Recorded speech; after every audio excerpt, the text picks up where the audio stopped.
Alors, un premier rapport de Dominique Pécou, à partir d'auteurs en neurosciences, le contrôle cognitif est organisé hiérarchiquement, s'exerce de façon subsidiaire et modulé en fonction de l'enjeu de la situation. Le contrôle motivationnel, les actions simples, sont apprises et ajustées selon leurs valeurs récompensantes. Je vous parlais tout à l'heure de l'émotion, des circuits du plaisir. Les tâches sont choisies selon leur capacité à produire les résultats qu'elles prédisent, et les règles priment sur les préférences subjectives. Rendre possible le comportement rationnel et social, moral. Donc ça, c'est une façon de penser la décision comme un acte rationnel, social, qui nous permet de vivre ensemble. Mais nous sommes bien loin de modéliser ainsi l'ensemble des prises de décision par le cerveau.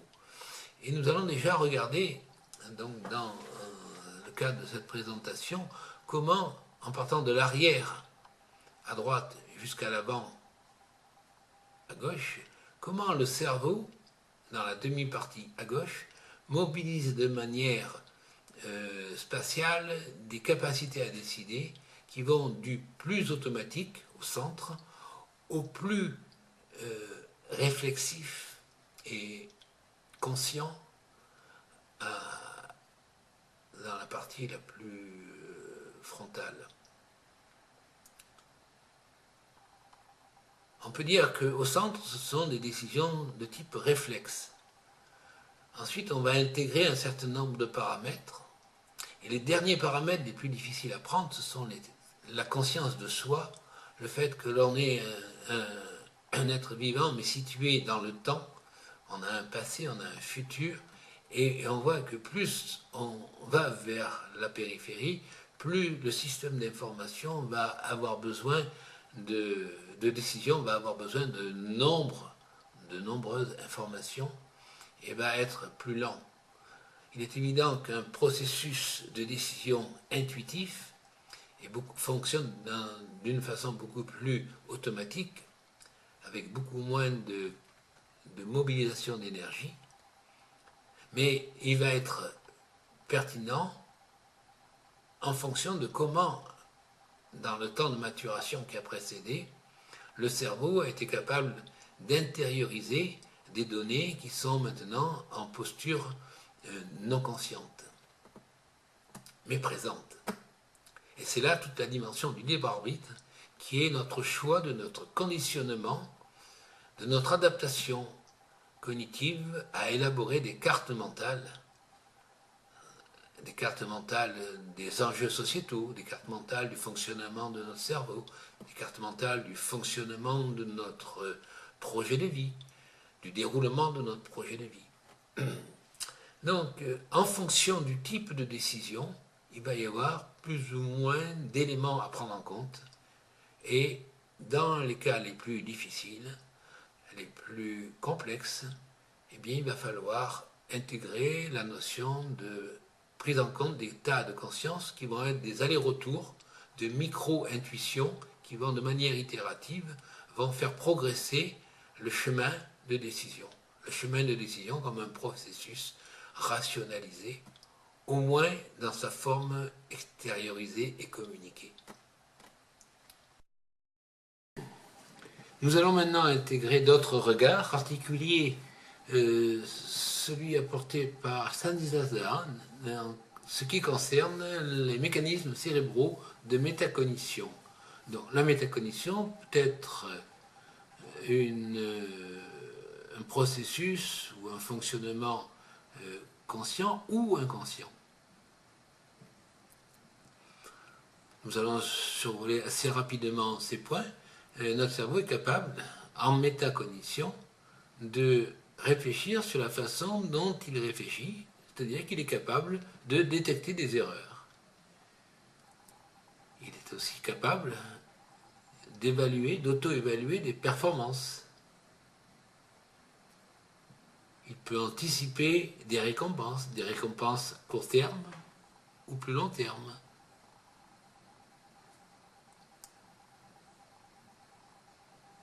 Il peut intégrer à la fois, relativement à des décisions sensorielles, des évaluations d'incertitude.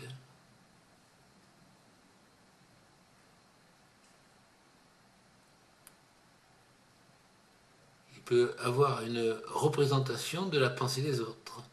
Imaginer les stratégies qui sont en jeu et donc les contre-stratégies à pouvoir mettre en œuvre en réalisant une confrontation avec la connaissance de soi. Enfin, il peut y avoir une intégration des données et des réflexions pour aboutir à des décisions conscientisées et un contrôle métacognitif de ces décisions conscientisées.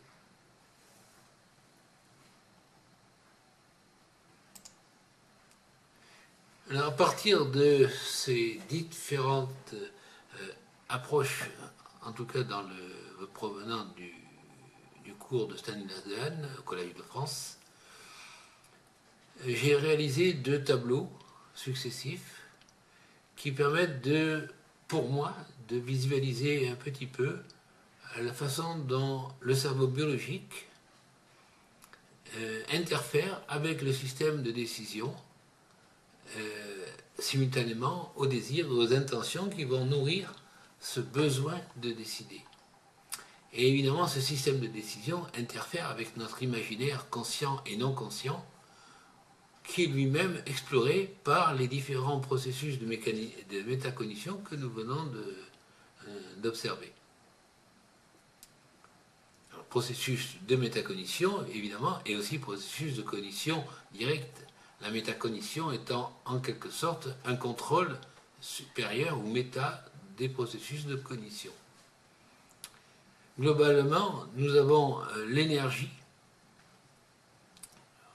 apportée par, je dirais, les émotions qui vont nourrir cette intentionnalité, mais aussi les circuits de récompense attendus, qui vont interférer avec ces zones intermédiaires que j'avais présentées, qui sont des images échardes, comme étant un impact sur le réel, et puis avec le système d'information qu'il traite à la fois des sentiments, des schémas, des idées, des représentations. Et donc nous voyons que globalement, au niveau biologique, en support de nos fonctions hautes, on se trouvait 2 grands systèmes de prise de décision, à la fois associatifs ou plus hiérarchiques en cognition de décision, avec les circuits limbiques, les intentions, les circuits de commande et la motricité. Nous avons un ensemble de systèmes en interaction où on va voir que le processus global de décision est éminemment parallèle. Effectivement, dès que l'on travaille sur de la décision conscientisée, on réduit de manière obligatoire le nombre de paramètres pris en compte. Dans le fameux théâtre, eh bien, il n'y a que 1, 2 et parfois 3 personnages, états de conscience qui peuvent converser, alors que dans une approche beaucoup plus intuitive, évidemment, le nombre de paramètres peut être considérable. En niveau de vigilance, d'attention,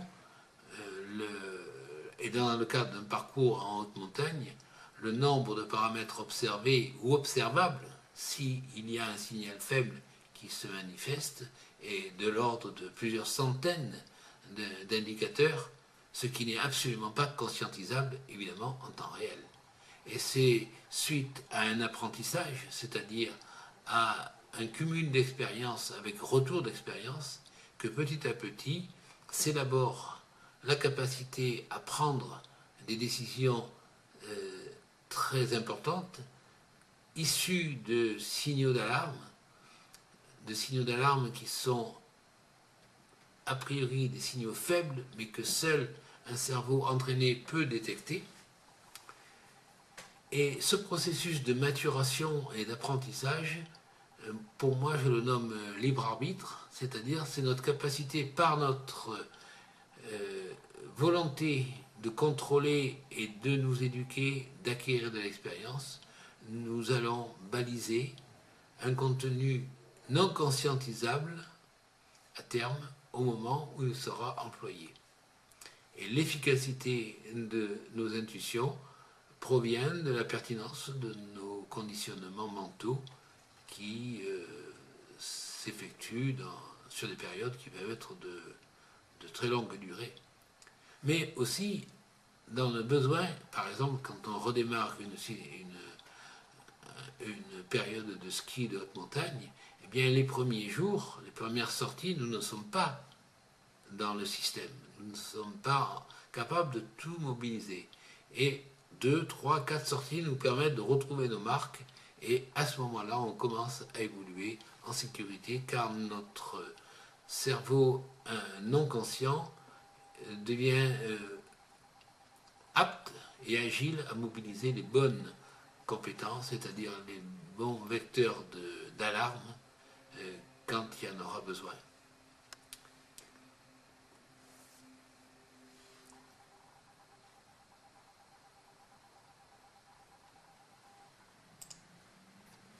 Ce nouveau schéma donc synthétise en fait 3 grandes fonctions de notre cerveau.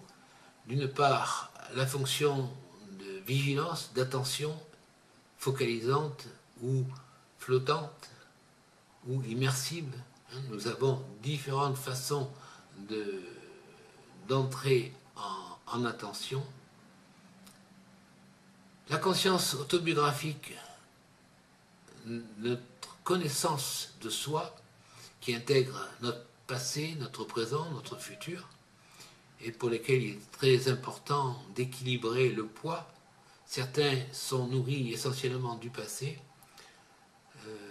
du présent, souvent très focalisé sur 1, 2 ou 3 points. Et puis en fait, probablement avec les mêmes circuits, je dirais biologiques, d'assemblée de neurones, nous sommes capables de théoriser, théorie de l'esprit, c'est peut-être pas le mieux nommé, mais notre capacité à imaginer l'état mental de l'autre, la capacité d'empathie, qui n'est pas une capacité de sympathie, c'est-à-dire la capacité de comprendre comment l'autre va agir et qui va permettre pour nous de réaliser des contre-stratégies adéquates si nous avons besoin de lutter ou d'adapter des stratégies de sympathie justement qui vont nous permettre de nous aligner sur le désir de l'autre. Alors je ne redétaille pas les différents systèmes de métacognition qui vont être en interaction, et donc nous avons globalement des systèmes de décision conscientisés et non conscientisés, qui sont, pour les conscientisés, relativement séquentiels et hiérarchisés, et pour les systèmes non conscientisés, la plupart sont des processus à haut niveau de parallélisme.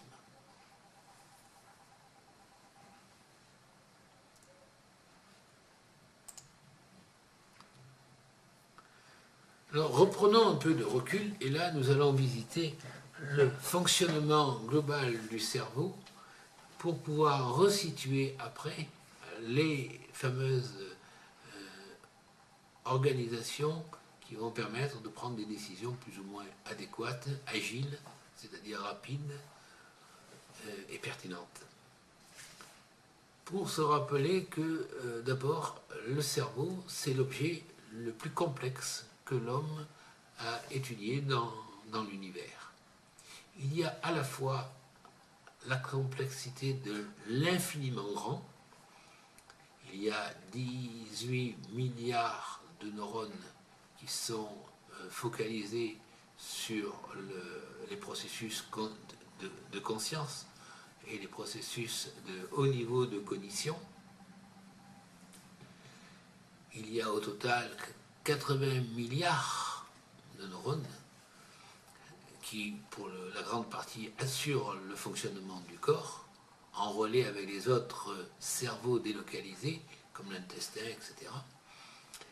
Et chaque neurone ayant entre 1000 et 10 000 connexions avec d'autres neurones au niveau des fentes synaptiques, nous voyons que le nombre d'objets élémentaires contenus dans un cerveau humain est très grand, immensément grand. Et là, je ne parle que des neurones, mais il y a 10 fois plus de cellules gliales de différents types qui sont les petites usines qui vont permettre de faire passer l'énergie, le sucre du sang dans l'alimentation des neurones en flux électrique, en flux chimique. Globalement, on peut dire sur un deuxième axe, l'infiniment petit, que la synapse ou la fente synaptique qui permet de transmettre un signal d'un neurone à un autre neurone a une dimension infiniment petite. Les particules qui vont être capables de transférer le signal ont une durée de vie bien inférieure à la durée de vie du signal. Il y a donc des systèmes de particules qui permettent de véhiculer le signal dans une dimension qui répond aux logiques et aux théories de l'infiniment petit, c'est-à-dire des théories quantiques. Et nous savons que les théories quantiques ne sont pas accordées aux théories de l'infiniment grand. Donc dans notre cerveau, il y a cette double approche de l'infiniment petit et de l'infiniment grand qu'il faut intégrer. Un autre aspect, c'est notre capacité à transporter une information structure, l'ADN, et à la répliquer dans chaque cellule pour dupliquer les cellules et éventuellement les adapter en fonction de leur, future fonctionnalité. C'est-à-dire qu'à la naissance, eh bien, le fœtus a une cellule qui va se diviser en 2 cellules. Là, les cellules sont relativement similaires et puis petit à petit, elles vont se différencier pour arriver à engendrer l'œil, le foie, le cœur, le cerveau.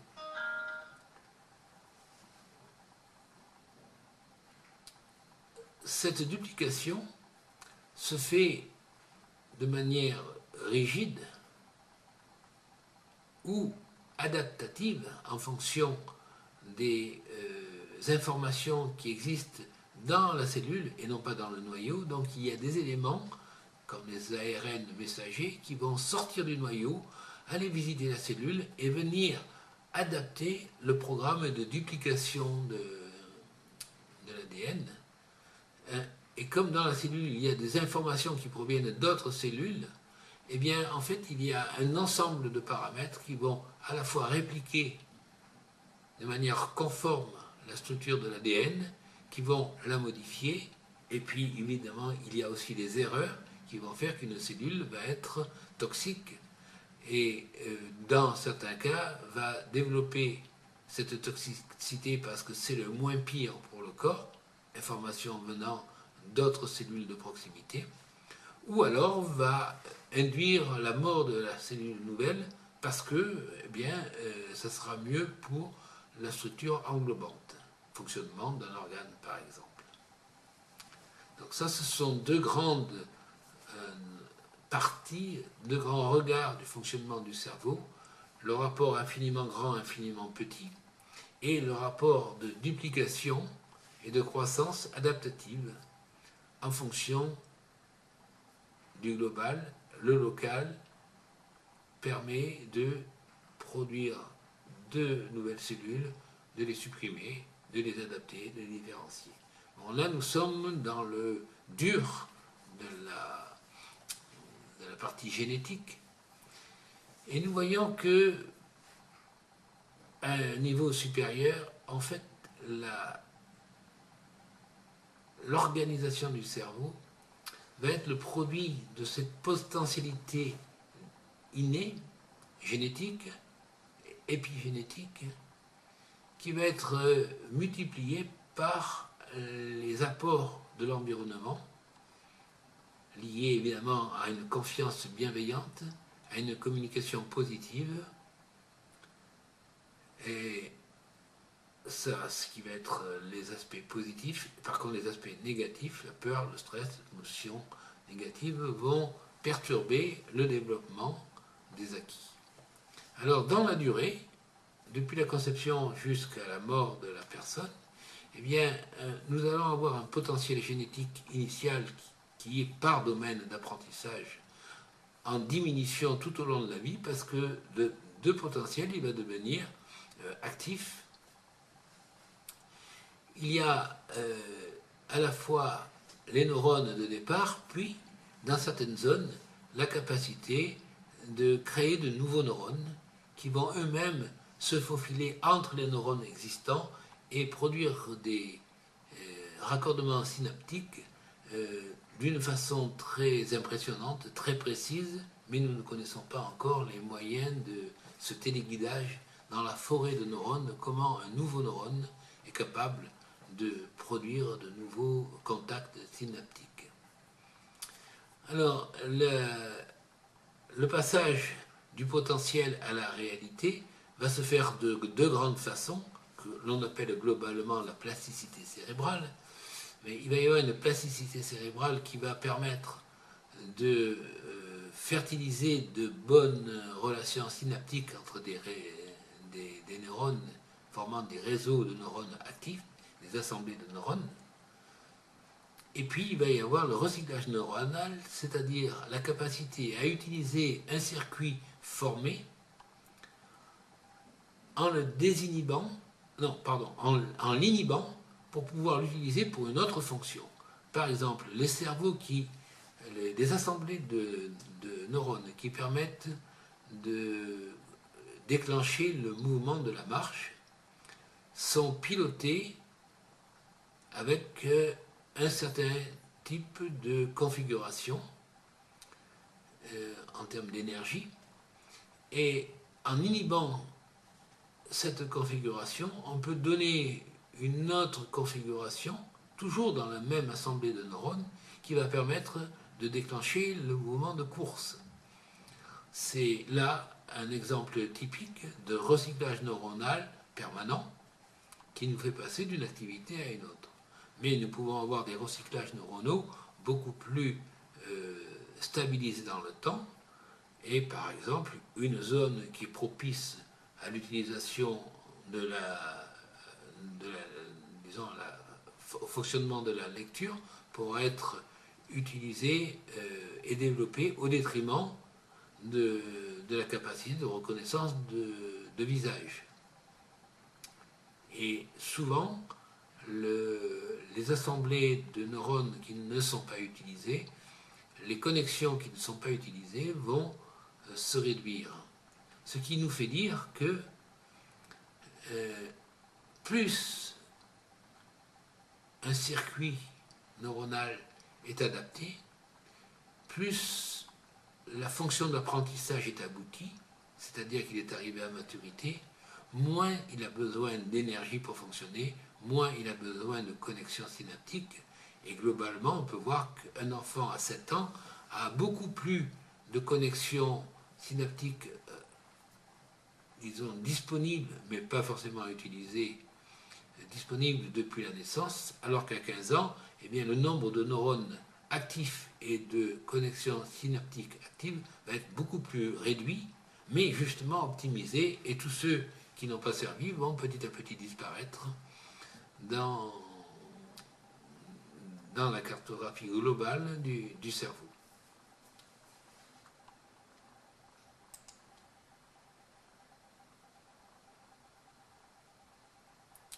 Alors là, nous voyons dans ce tableau assez panoramique l'évolution des premières cellules qui vont petit à petit donner la construction du cerveau. Nous voyons quelques représentations de liaisons de neurones avec la constitution d'assemblées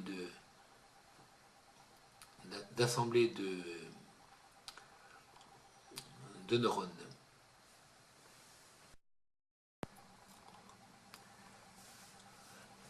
Nous avons bien noté dans la précédente vue que le nombre de neurones et le nombre de connexions synaptiques diminue, régresse en fonction de l'accroissement de maturité. Et cela nous amène à prendre conscience que pour chaque geste acquis, pour chaque fonction acquise, eh bien, chaque cerveau humain va avoir des mécanismes et des assemblées de neurones associés qui vont être singulières.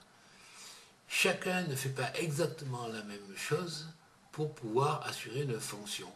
Donc chaque individu va développer des circuits et des assemblées de neurones très singulières pour assurer une fonction commune.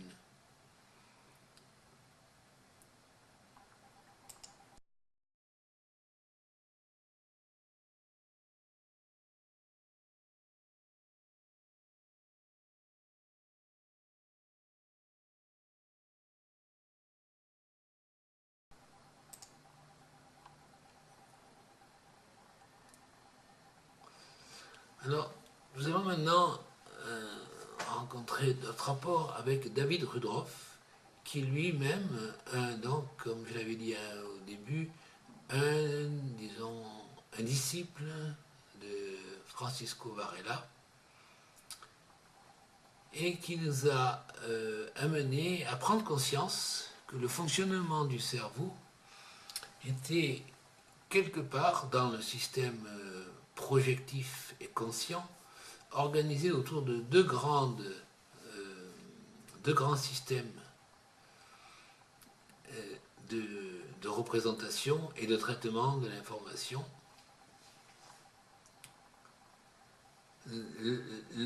Ce qui arrive de nos différents organes de perception, comme par exemple la vue, n'arrive pas directement dans notre état de conscience comme l'information qui arriverait sur un écran à partir de notre PC.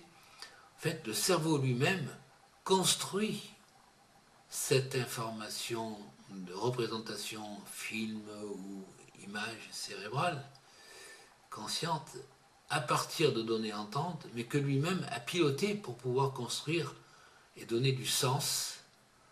Cette géométrie 3D est une explication, quelque part, qui donne du sens à ce qui est perçu. Et pour un aveugle, eh bien, ce sont des informations qui viendront d'autres sens, comme l'ouïe, et qui permettront à l'aveugle de créer sa représentation spatiale visuelle, alors qu'il ne peut pas voir, effectivement. Donc, je vous disais deux grandes fonctionnalités. La première, c'est de construire une cartographie que je donnerai par exemple comme étant une cartographie des enjeux sur laquelle nous allons prendre des décisions. Et puis, il va y avoir tout le mécanisme de prise de décision qui va être organisé autour d'approches bayésiennes, c'est-à-dire statistiques. L'auteur, le chercheur, est allé jusqu'à mathématiser le fonctionnement de ces deux grandes familles d'interaction des fonctions cérébrales. Alors, notre espace conscient a une structure en 3D, parce que nous sommes conditionnés au 3D, mais nous pouvons développer des représentations à plus grand nombre de dimensions. C'est un entraînement qui peut se faire. Et cette façon de représenter le paysage, donc cette projection filmique, eh bien, répond à un tenseur qui utilise un certain nombre de paramètres d'enregistrement des déformations.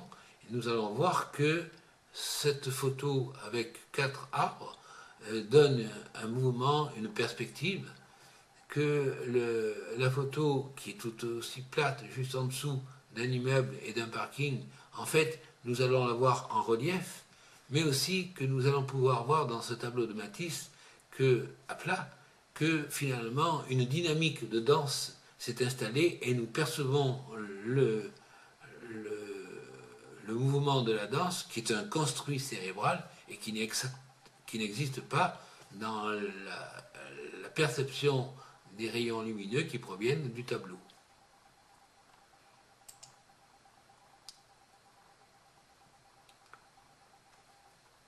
Donc, la deuxième fonction, qui va être l'agent calculateur des interférences de type statistique, va mettre en relation donc un enjeu à une représentation que nous venons de voir dans l'hypothèse 2. Donc globalement, on a un moteur d'inférence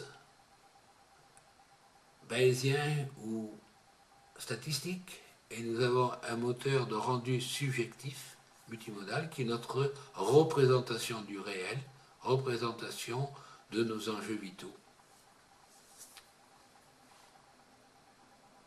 Et donc il va y avoir des interactions entre ces deux moteurs qui vont être nourris évidemment par nos remémorations, par nos émotions, et ceci dans de multiples directions, de multiples dimensions.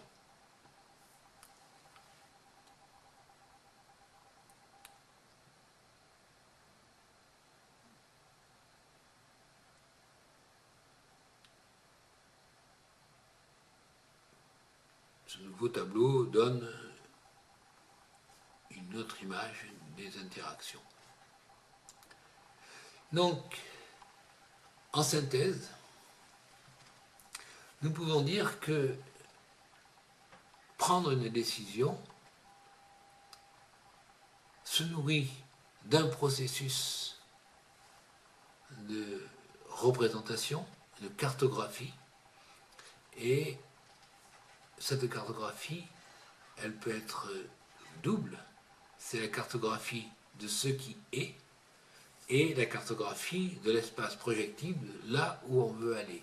Le on étant pas forcément le sujet conscient, mais une des fonctionnalités de notre cerveau inconscient. Et à partir de cette représentation double du passé ou du présent immédiat et du futur désiré, eh bien, il va y avoir un moteur d'inférence qui va traiter des bonnes actions à faire statistiques, et que, à partir de l'interaction entre ces deux moteurs, vont se déployer des stratégies multiples que Alain Berthoz a caractérisées comme étant complexes, et le principe de simplicité qu'il a mis en œuvre pour définir comment ça procédait, c'est qu'il y avait forcément un choix arbitraire, expérientiel, de façon de mobiliser les énergies et la cartographie de commande. Exemple, pour changer son regard d'un point à un autre, nous avons 36 façons de le faire, en mobilisant la perception dans l'œil, en déplaçant l'œil, en déplaçant la tête, en déplaçant le corps, et suivant l'ampleur du déplacement, eh bien, on va mobiliser plusieurs ou un seul niveau d'adaptation.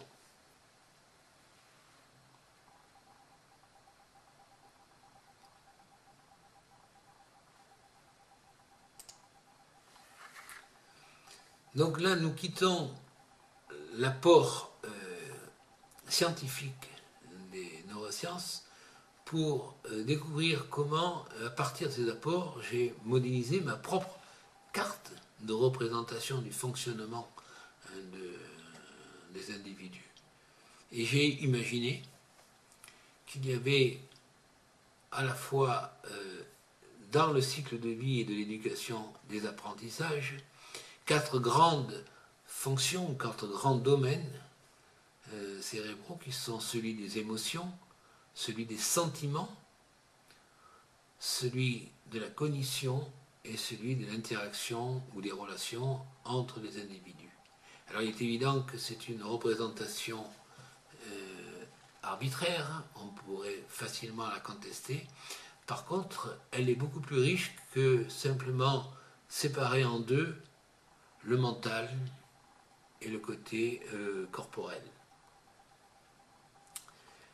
Dans notre capacité à développer nos relations, notre intelligence, nos sentiments et notre maîtrise émotionnelle, eh bien nous avons une en ordonnée, soit une direction vers le haut qui est la bienveillance et une agressivité adaptée, une pensée scientifique, complexe, un esprit critique, une certaine énergie à vivre heureux et une maîtrise de soi, trouver la position juste.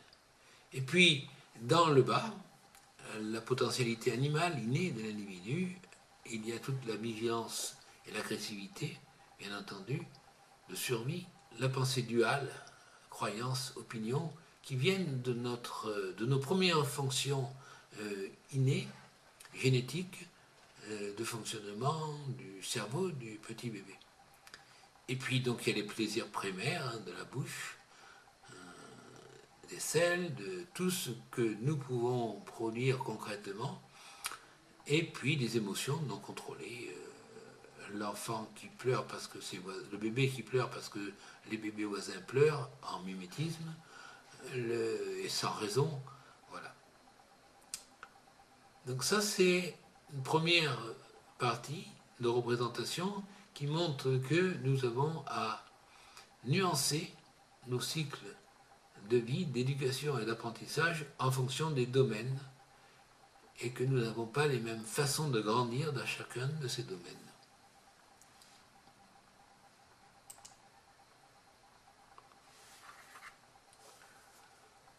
Un autre regard, l'inconscient, le confort de fonctionnement, quand je fonctionne en automatique, en mode quasi hypnotique, par exemple quand je conduis ma voiture, j'ai une maîtrise des commandes, de l'observation du terrain, et je peux me retrouver à un endroit sans savoir comment effectivement j'y suis allé, car j'y suis allé de manière non consciente.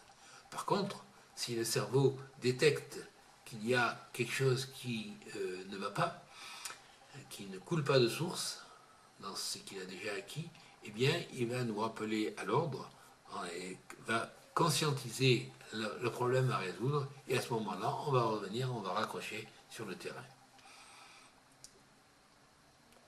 Globalement,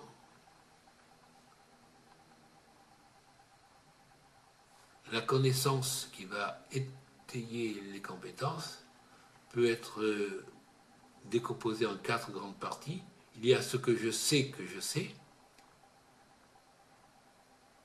il y a ce que je sais mais je ne le sais pas, il y a ce que je sais que je ne sais pas, c'est l'art de se poser des questions, et il y a ce dont je ne peux pas parler car je ne sais pas que je ne sais pas. Donc, quand nous voulons développer notre capacité d'adaptation, de créativité, eh bien, la partie bleue, le je ne sais pas que je ne sais pas, nous ne pouvons pas en parler. Donc, il va falloir déjà identifier ce que je sais. Il va falloir remettre en mémoire ce que je sais, mais dont je n'ai pas conscience.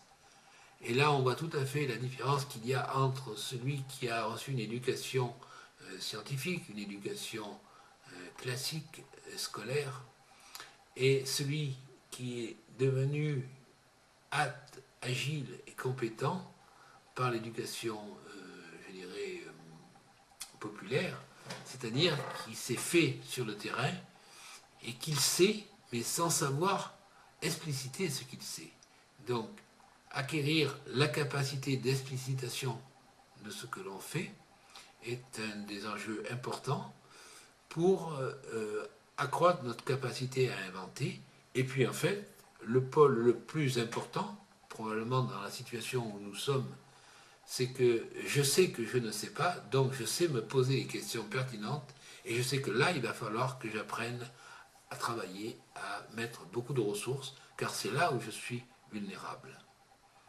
Donc le conscient, effectivement, consomme beaucoup d'énergie, l'inconscient est beaucoup plus confortable et demande beaucoup moins d'énergie. Et plus on développe le libre arbitre, c'est-à-dire plus on développe notre capacité à traiter de manière automatique, inconsciente, un certain nombre de fonctions, plus on gagne en confort de fonctionnement.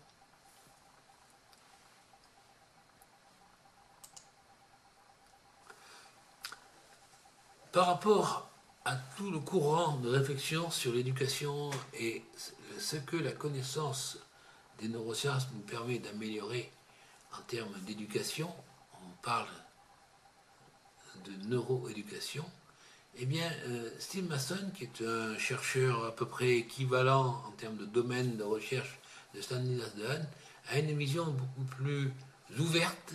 Il est canadien, peut-être la culture canadienne favorise ce genre d'approche, et il nous dit que l'approche de la neuroéducation ne peut pas se passer d'autres approches.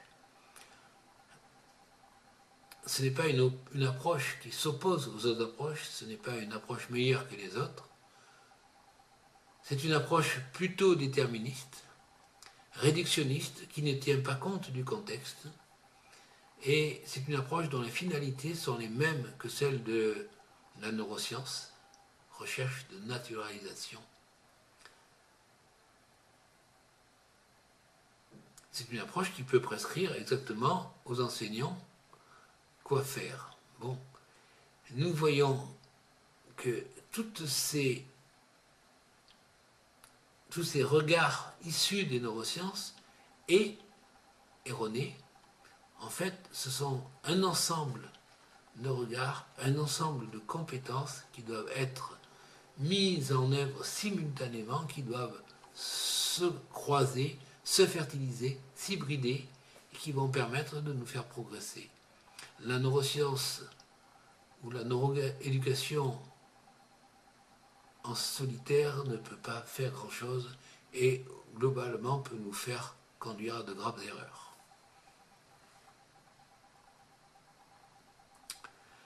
Je vais revenir sur cette notion de capacité à élaborer des représentations avant de les faire interférer sur les processus de prise de décision. Comment le processus de prise de décision se nourrit des systèmes de représentation? Eh bien, il me semble qu'il y a 3 grands domaines à explorer et à équilibrer. C'est la vision du passé, avec cette notion d'itinéraire de vie, de livre d'or des réussites, ce sur quoi on peut s'appuyer pour pouvoir rebondir, et ne pas uniquement voir le côté noir des choses, de ce que l'on a vu dans le passé. Donc équilibrer déjà les mauvais souvenirs par le livre d'or, apprenons à mémoriser et à revisualiser mentalement les bons souvenirs, les souvenirs qui vont nous renforcer. Ensuite, avoir une vision circulaire du présent, flottante, panoramique, qui permet d'avoir un grand nombre d'indicateurs de vigilance.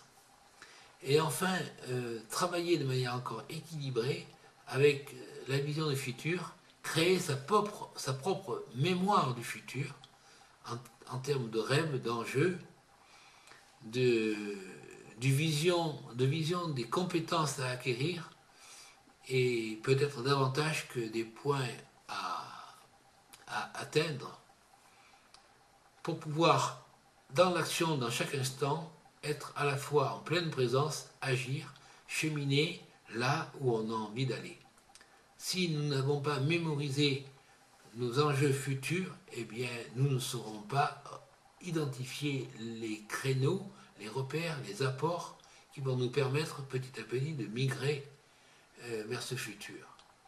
Ce futur désiré, pour l'atteindre, il ne s'agit pas de tout planifier dans le détail, petit A, petit B, petit C, étape 1, étape 2, étape 3. Non, il suffit de faire confiance à la capacité inconsciente de notre cerveau pour détecter à chaque instant ce qui peut nous ramener petit à petit vers cette vision du futur.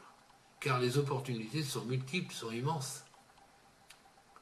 Équilibrer la vision du futur, du passé et du présent est un exercice mental, une autodiscipline que je vous invite vivement à observer, à développer. Alors là, je l'ai développé de manière beaucoup plus détaillée. Eh bien, dans la vision du passé, on peut détailler les freins à l'adaptation, les points faibles, les points forts, l'itinéraire, les racines, nos héritages. Dans la situation cartographique du contexte, par exemple dans le domaine politique, pour l'illustrer, eh bien nous avons au moins une douzaine d'enjeux sociétaux, sans parler de l'évolution des techniques politiques et de gouvernance. Eh bien nous avons les enjeux du climat, nous avons les enjeux de la migration, nous avons les enjeux de la démographie, galopante dans les pays du Sud, par exemple. Nous avons les enjeux du numérique, nous avons les enjeux du changement religieux et de nouvelles interactions entre le religieux, le sens et le sens de la famille. Nous avons les enjeux économiques, industriels, post-industriels. Nous avons les enjeux de la finance et des déséquilibres économiques. Cette vision élargie, neutre, sans posture de jugement, est une cartographie essentielle à développer.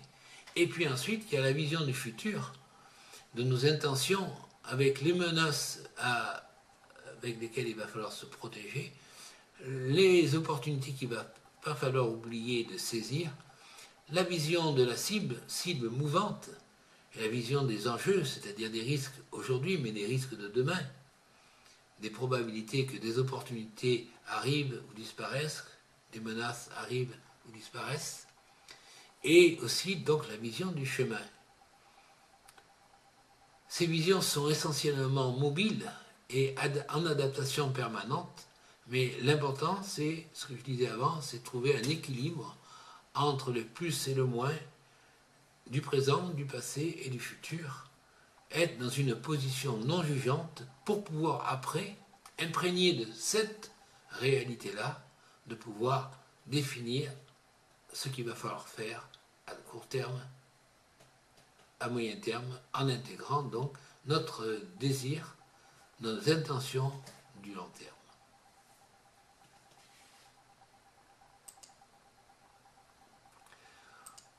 On termine donc ce panorama très très rapide, que je sais vraiment tout à fait trop synthétique, trop réduit par rapport à toute la richesse de ce que j'ai pu